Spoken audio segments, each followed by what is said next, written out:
السلام عليكم ورحمة الله وبركاته. ازيكم عاملين ايه؟ يا رب تكونوا بخير. انا هعمل معاكم دلوقتي 3 وصفات للفراخ. هعمل معاكم الكريسبي والكرانشي واللي هي بالبقسماط المطحون العادي. طبعا معايا بقى نص كيلو صدور بانيه، ومعايا معلقة ملح ومعلقة بابريكا ومعلقة توم باودر ومعلقة 7 بهارات. ممكن نستبدل ال7 بهارات ببهارات الفراخ. ومعايا علبتين زبادي وممكن نستخدمهم بكوبايه رايب كبيره. دلوقتي ده شكل البانيه بتاعي بعد ما قطعته، هو ده الحجم اللي انا عاوزاه. دلوقتي بقى هحط الزبادي في البوله بتاعتي. معايا علبتين زبادي زي ما قلت لكم، ممكن تستبدلوهم برايب. وده نص كوبايه دقيق ومعلقه كبيره نشا. وهحط بقى التوابل بتاعتي. شكلها بعد ما قلبتها انزل بقى صدور البانيه فيها. هغطيها بقى بستريتش واحطها في التلاجة من ساعتين، ممكن اسيبها كمان يوم كامل علشان تاخد من طعم التتبيلة كده ويكون طعمها جميل.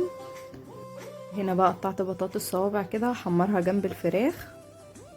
وهنا بقى هعمل معاكم طريقة جميلة جدا وروعة للكاتشب وناجحة قوي وكمان مضمونة.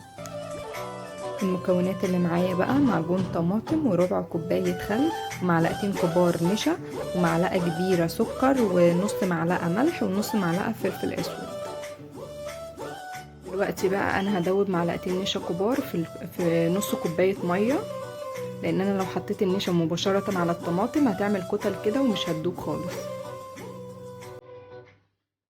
انا دلوقتي حطيت معلقتين كبار نشا، هدوبهم كويس جدا.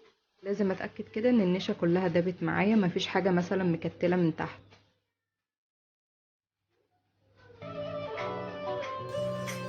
لازم احرك كده في الجوانب كويس.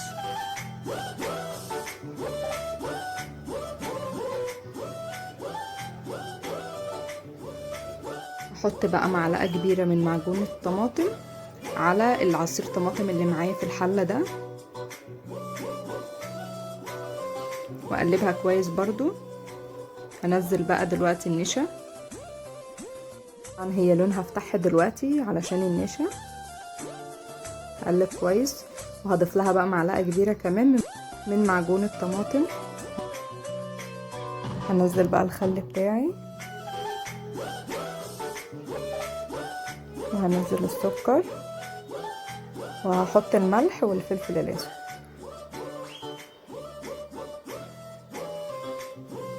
اقلبهم بقى كويس جدا جدا واتاكد ان مفيش كتل من معجون الطماطم.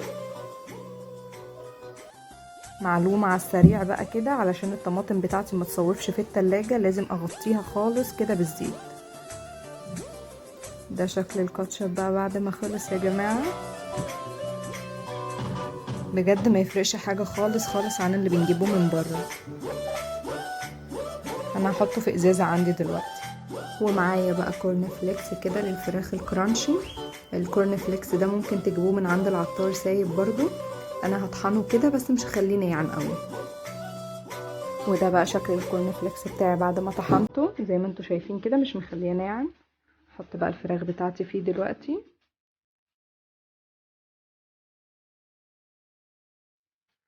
طبعا انا سبت الفراخ في التتبيله بتاعتي ساعتين بس علشان كنت مستعجله، ولما بكون مش مستعجله بسيبها طبعا يوم كامل. ده بيخلي الفراخ تاخد من طعم التتبيله كويس جدا ويكون طعمها احلى طبعا. زي ما انتوا شايفين كده انا خليت الفراخ غطى كويس جدا من الكورن فليكس. حطها بقى دلوقتي في الصينيه. انا حاطه فيها ورق زبده، طبعا دي هدخلها الفرن. وده شكل الكميه بتاعتي اللي انا هدخلها الفرن. وده بقى بقسماط كريسبي من عند العطار. ده انا هطحنه دلوقتي برضو بس مش هخليه برضو يكون ناعم قوي. ومعايا بقى هنا البقسماط الكريسبي. هنزل الفراخ بتاعتي وبرضو هغطيها كويس جدا.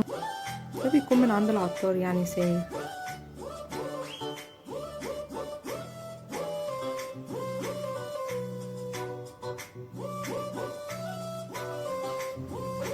هغلف الفراخ بتاعتي كويس كده.